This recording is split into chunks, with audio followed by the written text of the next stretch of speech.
Hey, it's MJ from the Coaches Panel. I hope you're well. Can you believe it? After hours, days, weeks, let's be honest, it's probably closer to months, you've been putting time, energy, and effort into your fantasy football side for the 2024 season. It is about to all come crashing to a head with round one under 100 hours away, opening round in the rear vision mirror, and so much to discuss and apply from that weekend of football as we head into opening round for fantasy football coaches with the traditional Thursday night match of Carlton versus Richmond, and then the rolling lockout gets underway. Joining me on this podcast, I had to get a couple of members of the Coaches Panel that aren't not just going to give you great advice, because you always get that with the Coaches Panel podcast, but guys that have been there, done that, and won it. So some premium advice that's going to helpfully just tip you over the edge to become a champion in your preferred format of choice. The winner of 2020 Dream Team and fellow co-founder of the Coaches Panel. Back on the podcast again, it's Rids, mate. Hello, how are you? Hey, mate. How you going? It's a long time ago now. Well, it's been a while, but look, it's still inside a handful of years, so let's count that. And then a member of the Coaches Panel we introduced you to late last year. He has gone back-to-back in hat territory for AFL Fantasy. He went it just a couple of seasons ago. It's Matt Mottram. Hello, mate. Nice to have you back on the Coaches Panel podcast and your first strategy episode for us in 2024. Yeah, it's good to be here, MJ. Thanks for having me on. And yeah, excited to see another season about to launch. It's a fascinating time of year. It is where squads are made and squads are broken. But Rids, I'll start with you. We've been given something uniquely different this fantasy footy season that we've never seen before. An opening round, 4 matches, 8 teams, and a price movement that has started a week ahead of the season actually moving for us. We'll talk about the price movements in a moment, but there's a lot of learnings. And as a result of those 4 games, there's probably a lot of reactions and potentially overreactions. What's your sentiment from what you took away as a broad statement from those 4 games of footy? Was there any key learnings that the fantasy community, from your perspective, can take out of those 4 games? I think we entered opening round with a real distinct lack of premium forwards going forward. What happened, though, was we seemed to be leaving the round with potentially 2 premium forwards that we would never have had. And one of them didn't even really play in opening round. It's kind of crazy, yeah? You're, of course, alluding to Luke Jackson with, at time of this podcast recording, he's been not confirmed by the club, but media reports says he's going to miss anywhere from 6 to 8 weeks of football. So that really puts it into an interesting conversation where previous reports were just 3 to 4 weeks. And then an Isaac Heaney that you're alluding to. I got to ask you, Rids, because there's some strategy stuff I want to ask Matt off the back of that. But is Isaac Heaney just an absolute, you've got to pick him based on the fact that we've got a price movement that is known based on that scoring, and he's got that midfield role? Is he just a, yep, go and pick him, or is it not as simple as saw it, it's going to hold and pick it? It's definitely not as simple as that, okay, MJ? So it's going to be team specific, radio. But you think about it. If I say to you round 5, what's the first thing you think of, MJ? I think of 2 teams on a bye when you say round 5. Yeah. And one of them might be Sydney. Okay. So we're looking at some really, really popular guys, okay, across the board. Matty Roberts just went berserk. He's going to be one of those names. We're going to have an Isaac Heaney. We're going to have a James Jordan. We're going to have a Brodie Grundy. How many of these guys is too many? That's going to be the problem, yeah? And if we have start all of them, how are we going to trade out of them if we cop a bullet or something along the way? As we know, it happens, yeah? Every year it happens. Like poor Matt last year had it happen twice in the first round. Like, I mean, that's how common bullets happen. Yeah, they're there. So Matt, talk to me about Luke Jackson and Isaac Heaney, more in a big conceptual space where Rids has alluded that this time 7 days ago were largely under the radar and not even on the radar for a lot of the fantasy footy community. Whereas now they're potentially trying to go from squeezing no premium forwards in. I'm using that term loosely, by the way, no premium forwards in to potentially 2. Is this an overreaction from a strategic perspective? If you've loved the strategy, you've found a structure that you like, and then all of a sudden 2-3 days out from round 1, you're changing it. Is that a good approach, or is that just using the information that you have to help you with your side? I don't think it's a bad thing. If you can throw a few things around in the team and fit them in, I don't think it's a bad thing. If they got a good role and you know they're going to score well, then you'd have to at least consider them. And the way I think about it, is it someone, if you don't have them, could they take the game away from you? I know I've spoken to Rids about that. Are they a player that could score that well that they're going to get away from you and help other teams get ahead of you? And those are sort of the competition winning picks. And if you don't have them early, then, you can fall behind very quickly. So you could get on them early and start them, or you could wait and maybe pick one of them and see if the other one pops and jump on, have a way to pivot onto them. So there's a couple of options you could do, I think, there. But I think with Jackson, I was a bit unsure because he was 3 to 4 weeks with Darcy out, but just hearing it could be longer makes him a lot more enticing, I think. Yeah, you throw that dual position component. You throw that, we know in AFL fantasy, he's basically been at Fremantle, a flatline ton average when he plays without Darcy. He's up towards 120 in SuperCoach, which is just crazy for those that play that format. And he doesn't have one of those early buy rounds, which again means, yes, his price movement is already in theory in motion. I'm alluding to Isaac Heaney and any players that have played in opening round, whereas Jackson, he's going to help you through every 1 of those weeks. Rids, was there any other big learnings that you took out of opening round? Heaney does feel like one of the big takeaways in terms of structural change and player changes, but was there other big obvious reactions, or on the other side, overreactions from this fantasy community about what we saw and could potentially take away from opening round? I know there's a lot of talk about it, okay, but we went into it going, we started this preseason going, any premium with a buy round, just ignore them. We just can't start them. But I tell you what, you throw up 130 or something from a Lockie Whitfield and he's the talk of the town, yeah? So what it does do is it puts everyone back on the agenda. We can actually start trading these people. But I do have to pull this out, MJ, and I'll try and be as nice as I can, yeah? It was only a week ago, Errol Gulden was the talk of the town because of a practice game, rightio. Rightfully, he's no longer the talk of the town, the flavour of the month, because of that lower score. That's another learning. We can't be expecting what happened last week to be this week as well. So you've got to manage your expectations, yeah? So someone like a Gold Coast, I don't expect Matty Rowell to have 20 clearances next week in the game of football. No. Rightio. You shouldn't. Richmond were just that poor. And I can't say it nicely. I'm a Richmond supporter. I sat through that game. They were awful in that first half. They could barely do anything.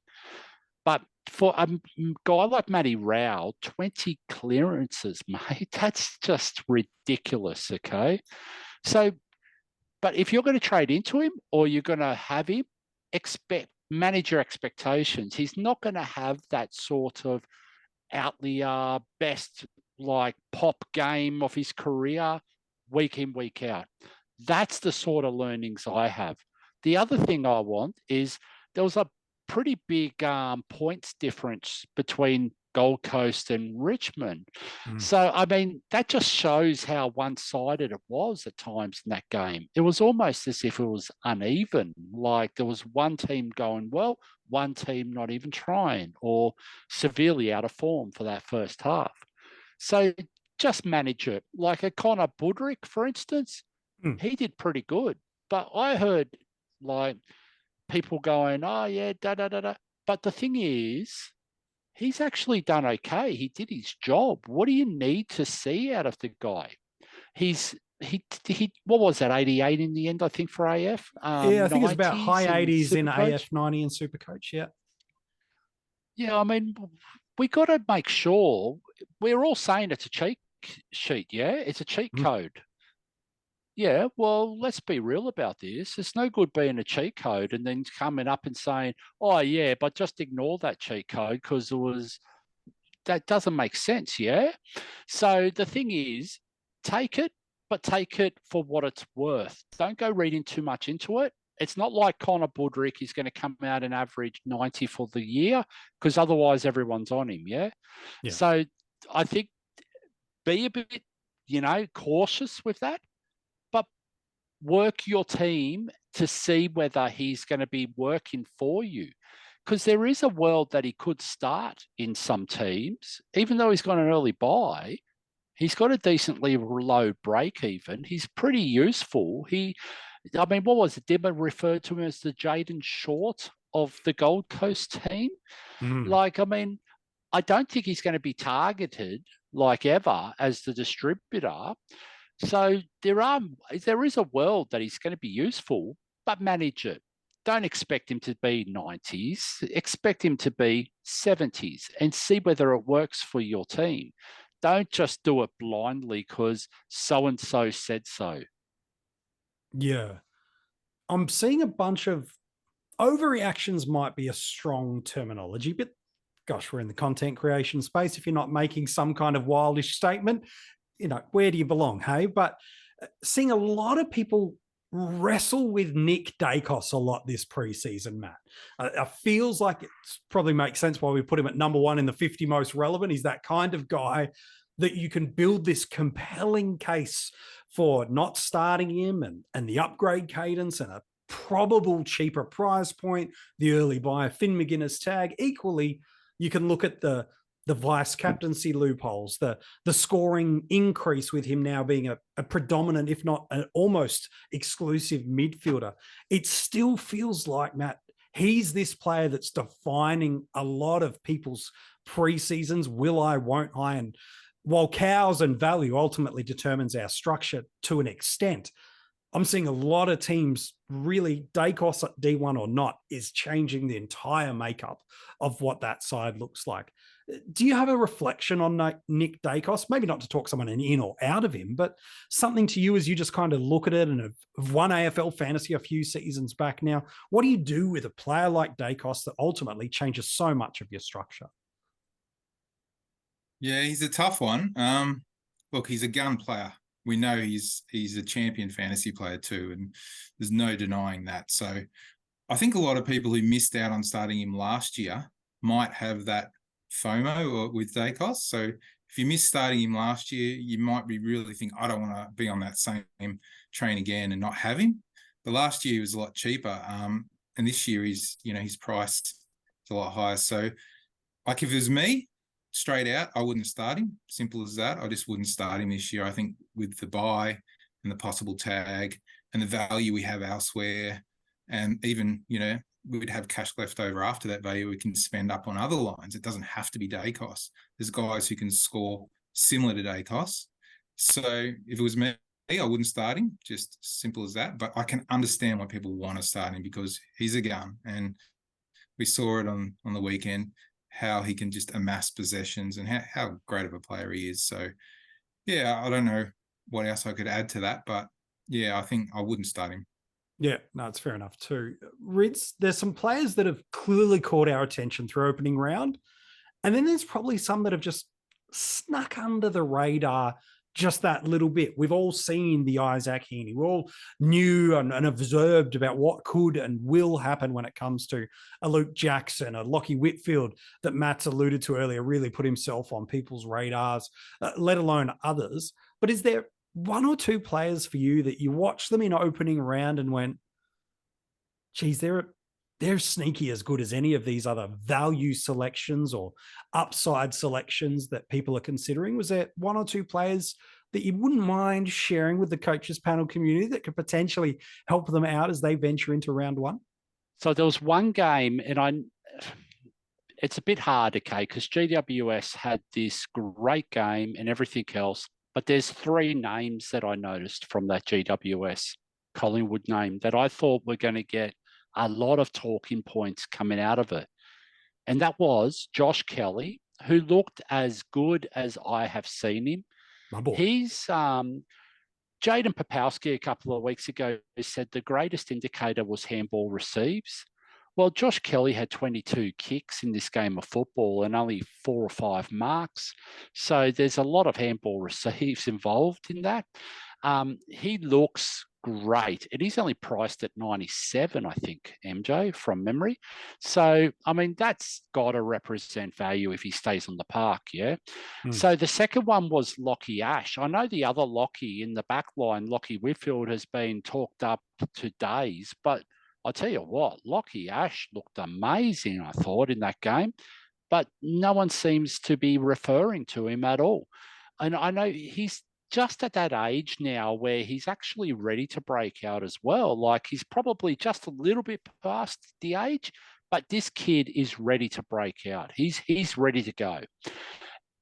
Harrison Himmelberg is an interesting name for me, because I can tell you now, MJ, he's got a little bit of history in this role over the last couple of years. Even last year, he was only 500 and then started going up in price when he got this role. He looked amazing, I thought. And I don't know whether it was just that stupid new hair or whatever it was, but he stood out, yeah, in this game of football. So they're just 3 names that I thought, wow, what do we got here? Do you want to name one more? Darcy Cameron. Yeah, good shout. How good did he look in this game? He was the Darcy Cameron I think we wanted 2 years ago. You know what I mean? When he had that DPP. But he looked absolutely crazy good, mate.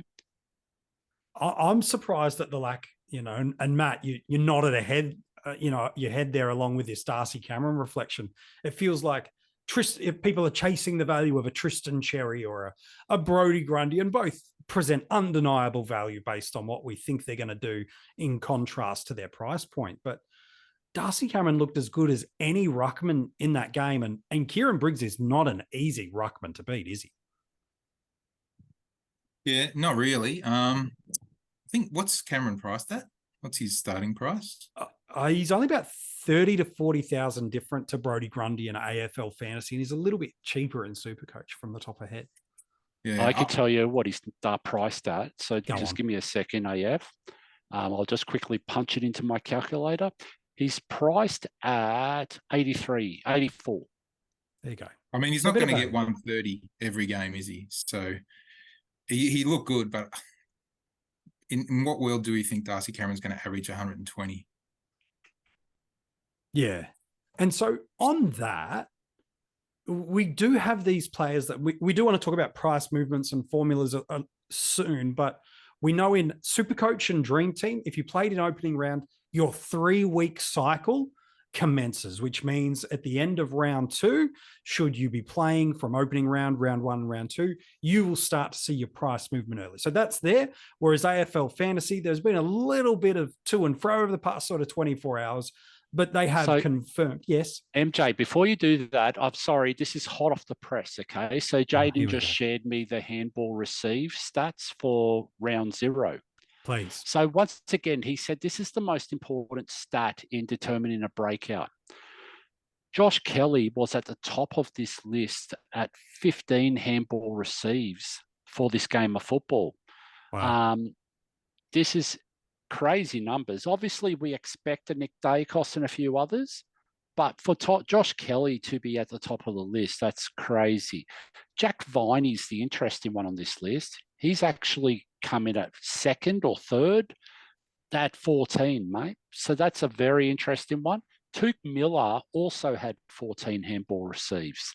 Wow. These are the guys that really jump out, yeah? When we look at numbers, sometimes we lose a bit of focus, but these are the numbers that really hit home, I reckon. So I just wanted to call them out because I did mention it a minute ago. No, it's a really good shout. And, what I was alluding to for you there, Matt, was we've got these guys that at least we know we've got a version of guaranteed price movement. I know I use that term very, very loosely because ultimately in SuperCoach and DreamTeam, it depends on what happens over the next fortnight. For AFL Fantasy, anything they have gained from this 1 week can very, very quickly be undone with what happens in round 2.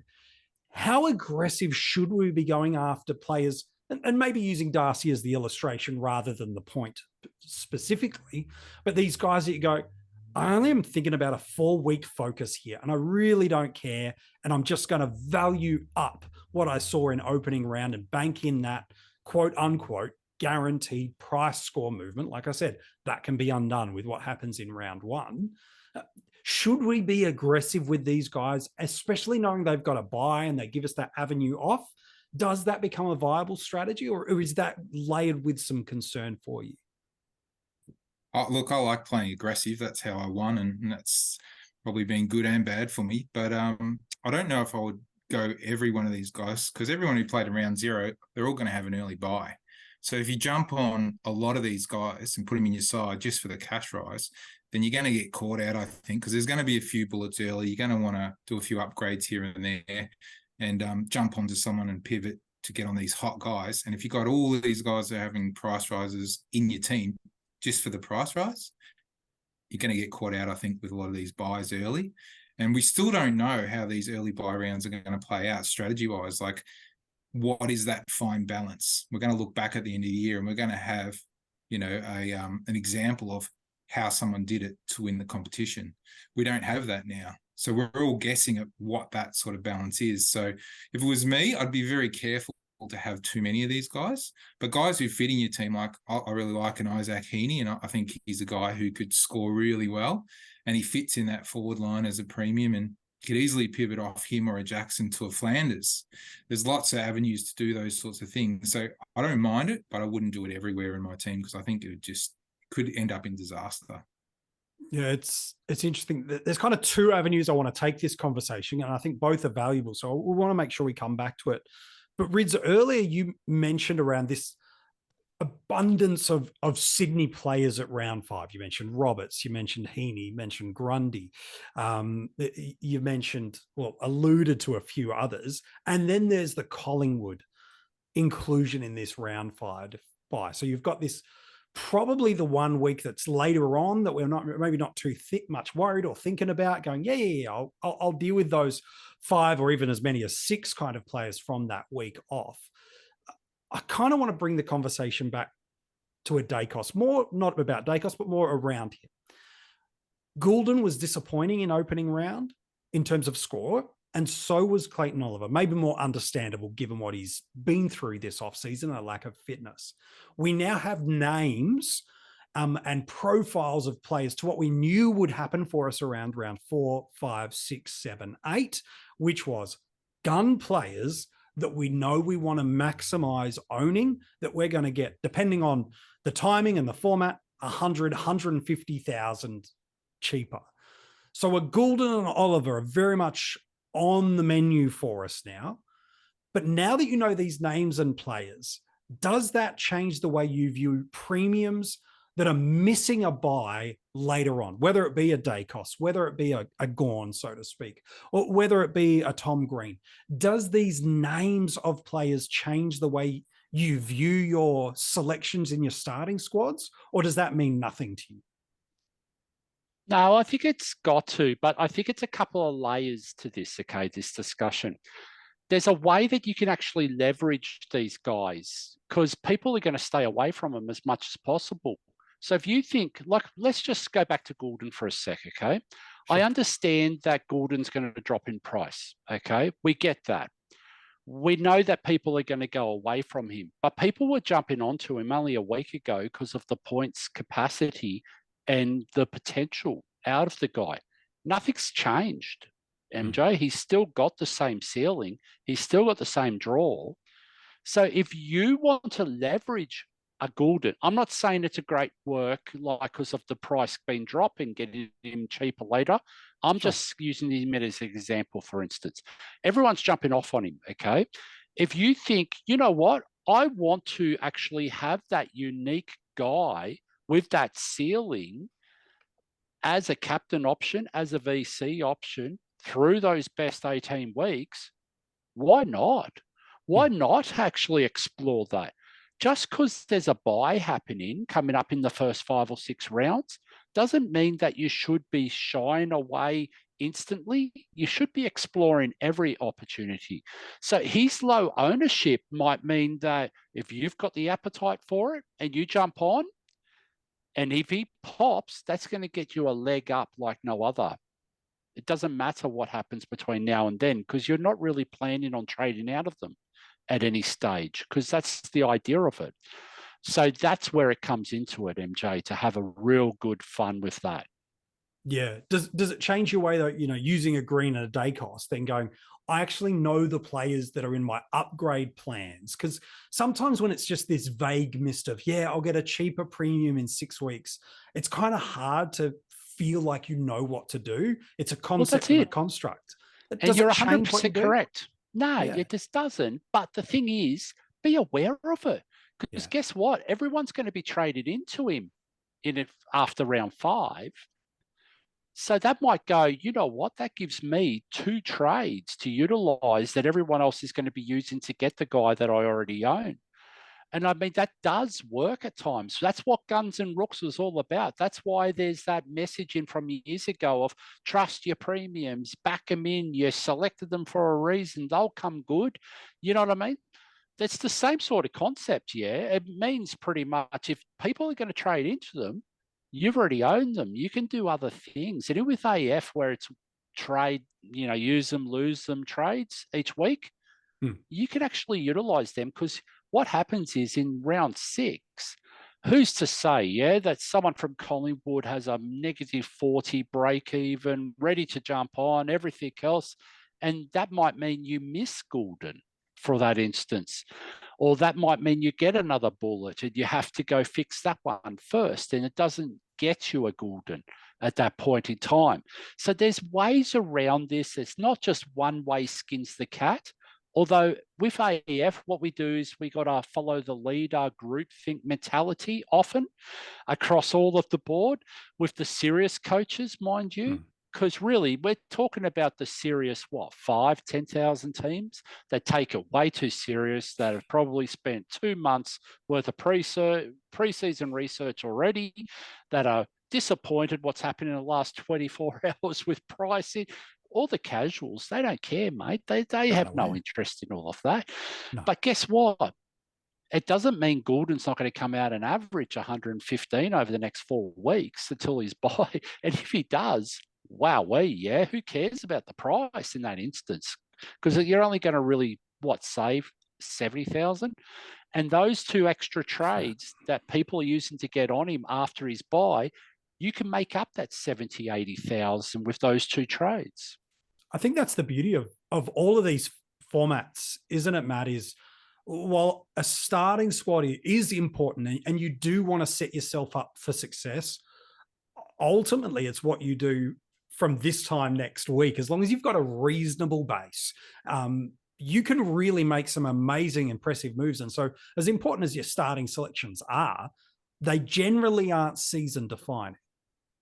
No, 100% agree with that. The year I won, I had a really good squad, but I had to make a few correction trades in the first few rounds. And then it was my trading after that set me up. And even last year, copping, as Rids alluded to earlier, I copped 2 bullets. And it was what I did with that, the way I worked around it and pivoted. That's what set me up. And then the trades from then on. So it really is a trading game, unless you start a team with too many disasters that cannot be fixed easily, then you're in trouble. So having a reasonably vanilla team, I don't think it's a bad thing. But you still want to have maybe just 1 or 2 differences that you're sort of backing your gut on, that you're really strong on. I think you want to start those ones, because it's those 2 little differences that can also set you up as well. But it's definitely a trading game, I think. So when you talk about, a point of difference and separation, is there, in your eyes, is there like a percentage indicator that you're looking for to kind of hit that? I know it's hard when there's the general population that sits in the overall percentage. And like Rid says, it's actually a narrower field you're probably going up against, to be fair. Is there a percentage indicator for you that helps you to define a POD? Rids might be better speaking about this than me, but we came up with a few learnings, or Rids did specifically, when we worked together last year. And I don't know, Rids, do you want to speak on the ownership, or where do you want to leave that one? Yeah, nah, the ownership is good, but I think we ended up with about 30% ownership is the tip over to popular, like where it's, and then it all becomes about the upside of the player as well. Like Matt said it earlier, yeah, it's about the hurt factor. If you think someone's got 10 points upside at that level, like the premium level, and they're owned by over 30%, that hurt factor goes through the roof, yeah? So if you think about a Heaney, MJ, and we've all seen this, how many times have we been fooled by a Heaney over the last 10 years, yeah? 10. Let's go get fooled out again. He is a beast in this midfield role, yeah? Yeah. Absolutely. But he's in that midfield role. He's got 10 points upside, yeah? So if he tips over to 30% and he pops, wow, we're in a bit of danger, yeah? That's got hurt factor for days. It doesn't matter if he's got an early buy or not. That's going to hurt your ranking. And it may even hurt the ability to pull those points back later on in the season. I think that was it, wasn't it, Matt? About 30% all up was the popular. I think you're right. Spot on there. So if that's the marker, just using AFL Fantasy, I also got SuperCoach. These are I'm using premium as a generally loose term, but it's the mindset of people are going, I think they're going to score like a premium at the very least. I want to use that are at that 30% or above, just for name's sake, in AFL Fantasy over this marker. Max Gawn, Marcus Bontempelli, Harry Sheasel, Hayden Young, Brodie Grundy, Nick Dacos are all over that 30% marker, while over in SuperCoach, there's a bunch more of them as well. You've got an Errol Gulden, 40%, by the way, at time of recording. So that'd be interesting to see what that's like in round one. Hayden Young, Marcus Bontempelli, Harry Sheasel. You've also got to throw a Brodie Grundy, Max Gawn, and a Nick Dacos in there. Those are the players that hit that magical 30% and above high that have that hurt factor and the high ownership. Some interesting names, and not surprisingly across the formats, some similar names there too. And it's not about 10 points upside from that price range, okay, for the year. It's over a period of time. Yeah, it's good. We know that it's going to be maybe 4-5 rounds before round 5, round 6 buys come in. And I just want to mention about Max Gawn. Now, I alluded the fact about a Darcy Cameron before. That wasn't because I was talking about Darcy Cameron's relevancy. That was because of who he played against. MJ, who did Darcy Cameron play against? Kieran Briggs. Who plays Kieran Briggs in round 1? Oh, maybe that you're bringing it up around Max Gawn might have something to do with their opponent this week. It's actually maybe. Tristan Cherry. The cherry bomb. So he's the option apart from Gawn. That's at that price point of 580. So if you were going, you know what, you can't line up Gawn versus Cherry, okay? Because I think most of the people are going to flip back over to Grundy, and Grundy's going to be your R1, R2, one of them, okay? Because his performance on the weekend was amazing. It's very good. The fact is, if you're trying to decide between Gawn and Cherry, it can't be just a 1 versus 1, because there's 400 or 300,000 in price difference there. But not just that, there's also a matchup. And there's actually a matchup that's now been proven as very easy as per DFS Australia ruck stats, and it's actually leaning towards a Tristan Cherry. So, MJ, have a quick look through the AFL prices. Who's the most likely to score 90 in that $580,000 range? Well, there's not a whole lot of names, but Cherry sits nicely in there. If you go 100,000 either way, you're starting to give some other ones, but around that price point, Cherry's got the best scoring potential, best role security, and as you've now alluded to, potentially the best matchup. So that's where it's going to be interesting, yeah? Because I think we all agree Gawn's going to be 10 points upside, okay? He's priced at 93. I think we all agree he's going to go at 105 at the very worst. So there's 10 points upside. But he does have an early buy. and his price range has got a lot more options around it. So it might be the fact, and it doesn't have to be ruck to ruck, okay? It could be mid to ruck. It could be defence to ruck. It could be a Harry Sheasel, for instance. It could be a Jai Newcomb. It could be an LDU. They're all around that same price bracket of what Gawn is. It doesn't have to be. So it's a combination. How many times have we said this over the years? It's often the combination. So go and do your research out there and go, who sits with Cherry? And then if you want to start Gawn, by all means, that's a great choice, yeah? Who sits with Gawn at the same price combined as the other two? And work out which one you feel more comfortable with, if that makes sense, as the price outlay. And if it's Gawn, by all means, go and back him and get him right, because you know what? He's a gun, mate. He looked like he was not even close to his best game on the weekend and still got, 90? Like, I mean, we're talking about the top echelon of guns, yeah, in the ruck line. But do your research. This is what preseason's all about, yeah, MJ? 100%. I was going to add something. Jump in, Matt. Yeah, I was just going to add in, why can't you start all three? Oh, we're back and here. We know that DT Lemon is very big on this. He tweeted it earlier in the year. And I think, to be fair, okay, I've been chatting. I'll give you a little bit of a, behind the secret, curtain look. Here we go. I've been talking to DT Lemon the last couple of weeks about what it looks like, because he actually got me very interested in exploring it. I may end up going a different way, but it's actually viable what he's suggesting. And what a surprise that the king of building cash comes up with something that everyone goes, nah, don't feel comfortable about that. And guess what, mate? It's actually viable to make a lot of cash. So it's up to everyone else. Have they actually explored it properly? I don't know. I definitely did. And I actually found a team that I like with 3 rucks in it, believe it or not. Yeah, wow. But I actually like the other team better. So I'm going to go option B. But that's not because the 3 rucks isn't going to work. I believe it will. Yeah, it wouldn't surprise me either. DT Lemon, that's the handle. You can go and find him on the social media platform of X. There is not many coaches I know or have seen in the past 3 years that, as Rids has mentioned, just finds a way to get his team value at insanely high levels, almost quicker than anybody else. He's incredibly smart and switched on coach. And so when somebody in the community that's had some success goes, what about this? Even if you don't pursue it, you've at least got to consider it before you go there. I do want to talk about some buy round stuff with you in a minute, Rids, but I'm curious, Matt, there's been a player that I think 2 weeks ago in the community we were very, very bullish on as a community. I'm alluding to Zach Butters.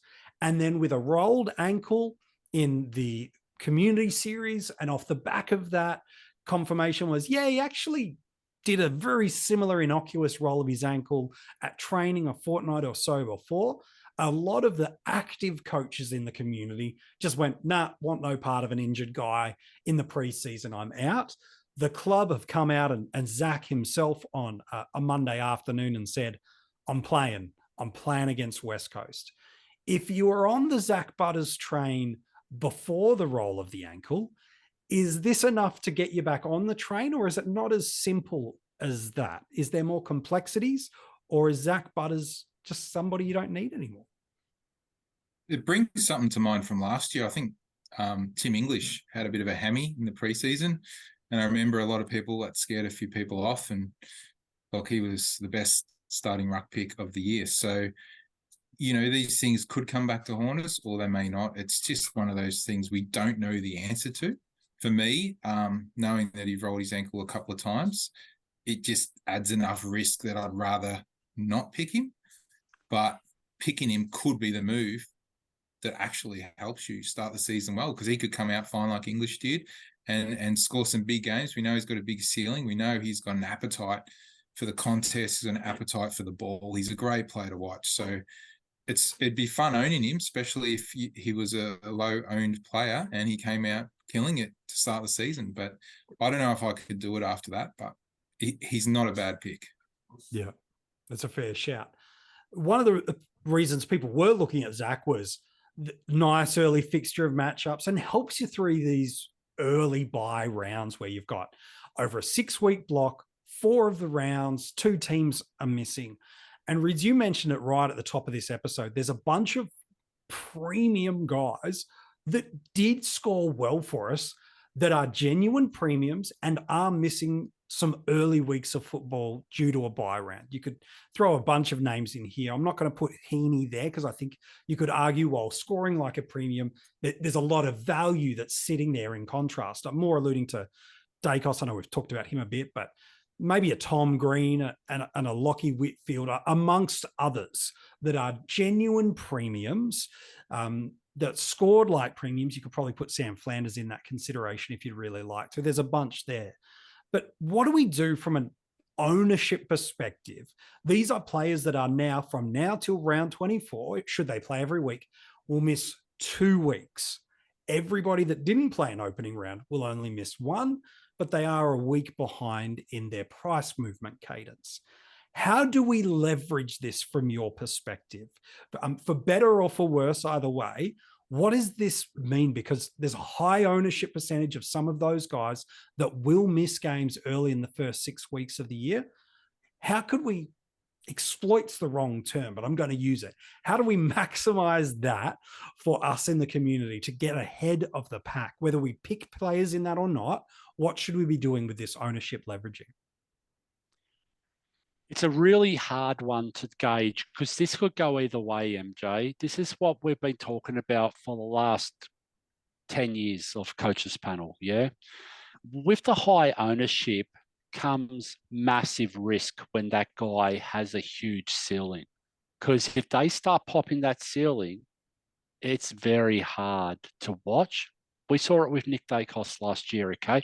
I know that he was priced more reasonably than this year, but the fact is, it's a hard watch when you're not watching guys with a monster ceiling. Tim English was another perfect example last year. A lot of people faded him early, hoping to get him a bit cheaper later due to that hamstring. And what happened was he exploded. And not only did he explode, he was clearly the number 1 captain option over the course of the first whatever rounds. It was just ridiculous how good this guy was to start the year last year. It hurts, mate, taking on these ownership guys. It really does. But it all depends on who you're selecting. And often it's not just the one person you're selecting, it's often the combination again. Because we're talking about guys who are priced at 110, 115, whatever else, okay? Who are you choosing differently to that?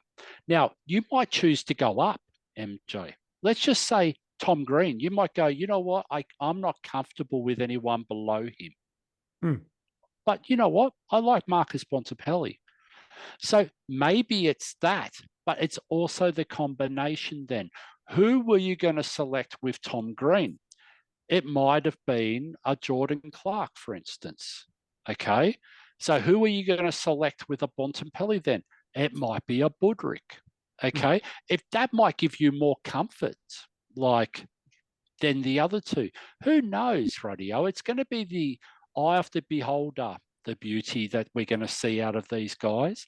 And it's going to be about what is their comfort level, because it's risky both ways with these high ownership, high ceiling guys. And you know why they're priced like that, MJ? Because they're bloody good, yeah? Scorers, yeah, for sure.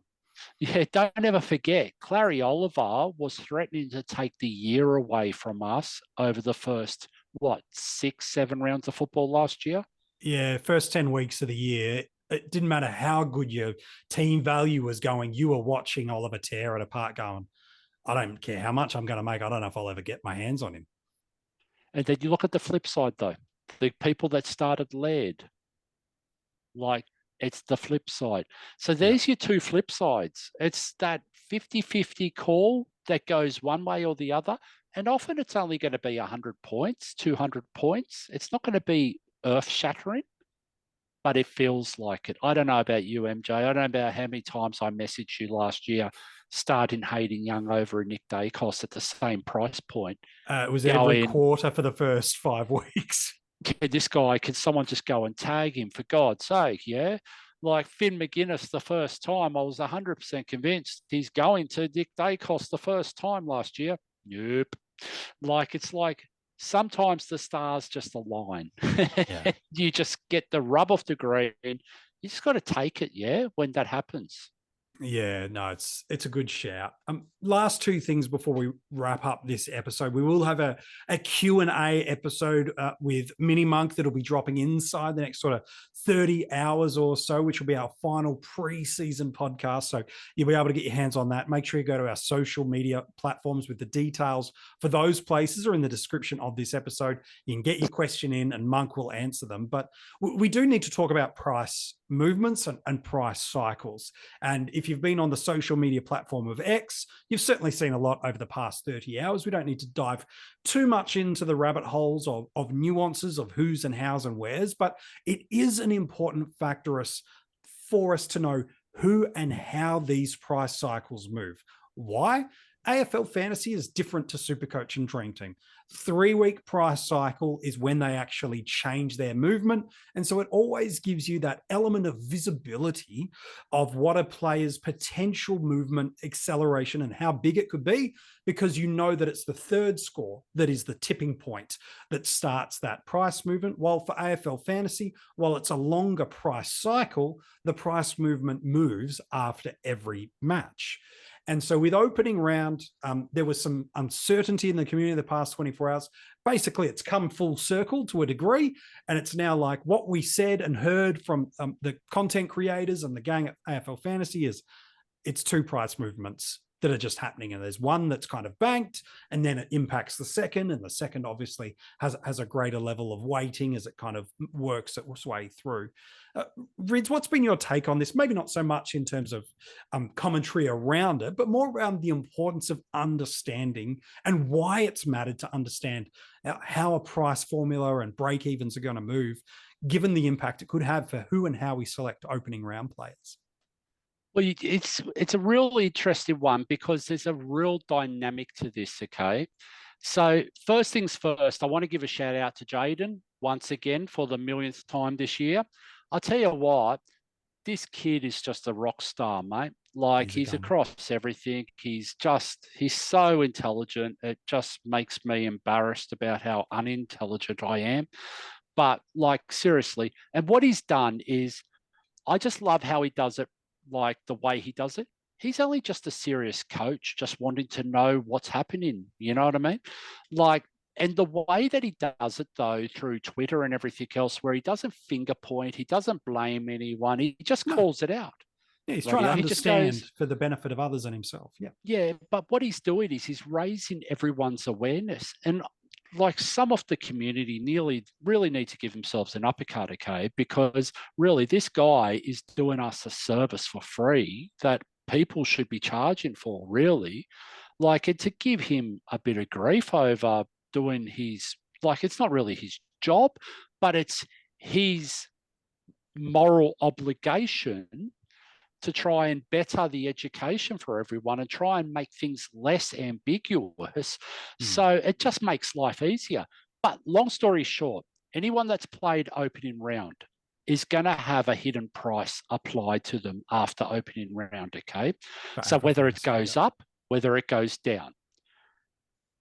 What happens then is the break evens will then be a great indicator for the community as a whole. And I know people go blah, blah, blah, break evens, magic number, price cycles, 5, 4, and then the birdies fly over your head and a red car drives past and someone else's focus is over there. But long story short, the break evens will tell you who's likely to make those gains. And it's guys like Jaden, and I think it's on his website, Stats by Jaden. You'll be able to get on and actually have a look anyway, whether you got a subscription, whatever else you want to do, but that will give you an indication of what to expect.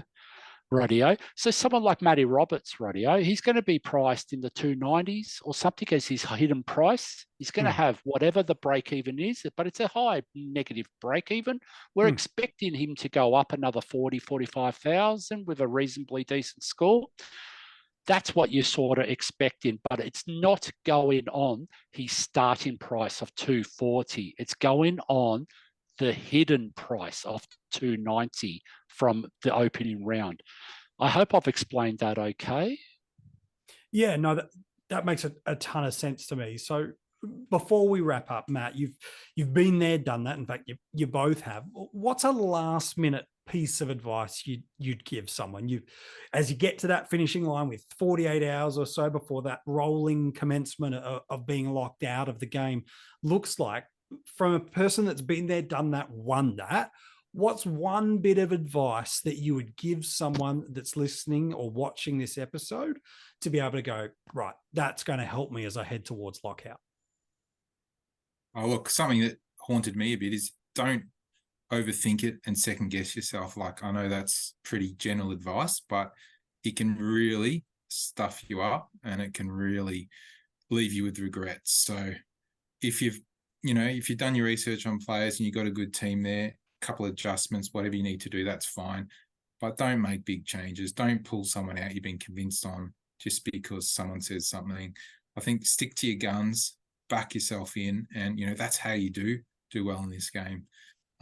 It's more general advice, but I think it's important because with a lot of groupthink, a lot of stuff going on Twitter, there's a lot of noise, as Rids knows.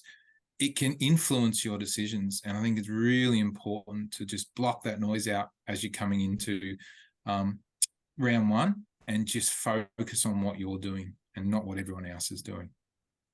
Yeah. And I think that's really great advice, mate, because what Matt's pretty much telling everyone there is select a starting team that you want to own.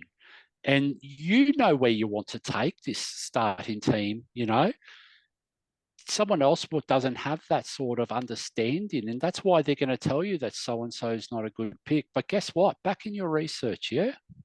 Yeah, that's good. So, mate, from you, before we wrap it up, what's the last bit of advice you'd want to give people? To me? Yeah, you.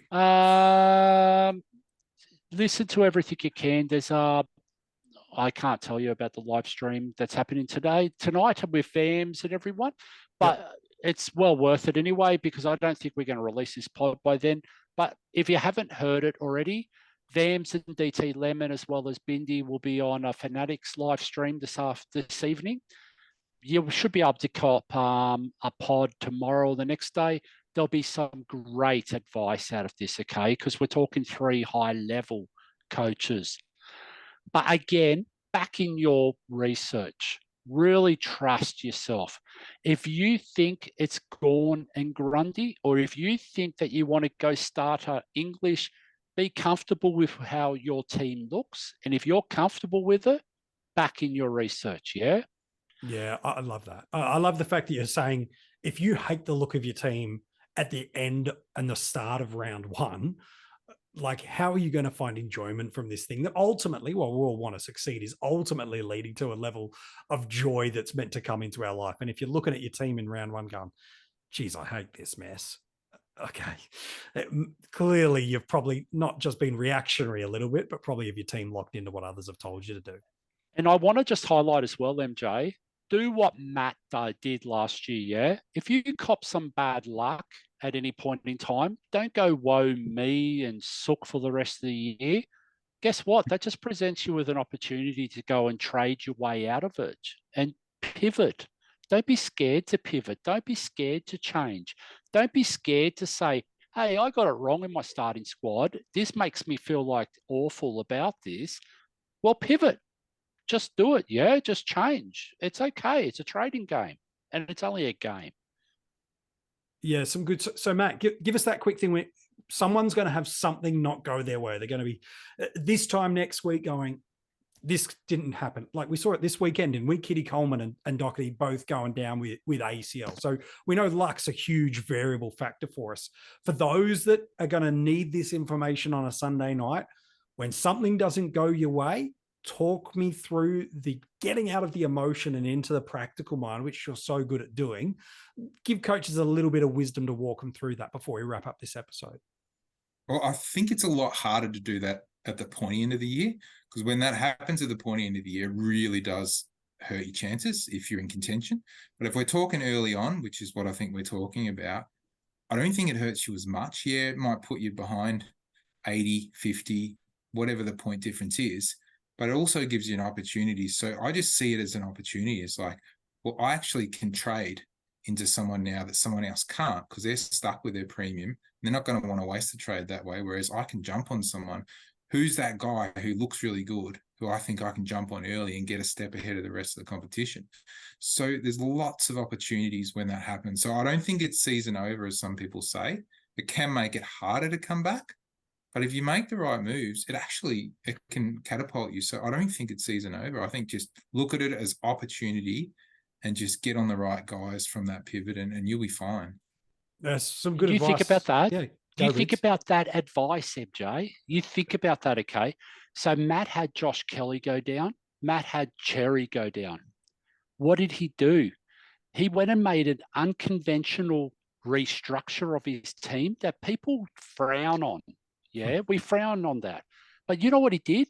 He traded out Kelly to Setterfield or whoever it was at the time, and then went Cherry up to English. How many people, how many experts on Twitter would have said, oh, no, that's you, oh, geez, I don't like that. I'll tell you what, it worked. And that's the whole opportunity. Another thing, Rids, that was joined with that is in my backline, everyone started Andy McGrath, and I was really looking at him.